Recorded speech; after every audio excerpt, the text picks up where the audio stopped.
So we have some exciting new additions to Reid Park Zoo.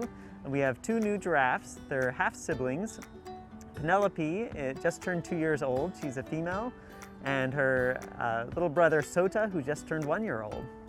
So they came to us from Park Zoo, which is a zoo in Minnesota, and they arrived around mid-October. They're still getting introduced to our two adults. It's a long process. So right now you may see the little ones out or you may see the adults out. So anytime we introduce animals, we want to make sure we take our time and that we're doing it safe for the animals. So with the giraffe, it started with them being on opposite sides of the barn, so they could see each other and smell each other, but they couldn't really go near each other. And then they started being right next to each other, but still protected through a mesh fence, so they could start to meet each other that way. So Sota is around 11 feet tall and Penelope is around 12 feet tall. Compared to our two adults, Denver's around 14 and Jasiri's over 16 feet.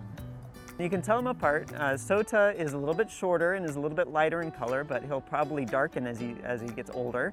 But also Penelope has a longer tail, so if you see the two of them out there at the same time, that's an easy way to tell them apart.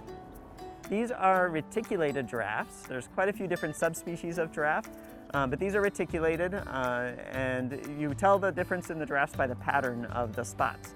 The reticulateds have much bigger, blockier spots on them. Giraffes in the wild are going through what's been dubbed a silent extinction, and that's because for years we thought giraffe populations were doing really well, and that's because they're such a big, visible animal. When people go to Africa, they almost always see them, and so we thought their numbers were doing well, but when they actually looked at the population numbers, we've seen a 40% decline in their numbers in the last 30 years.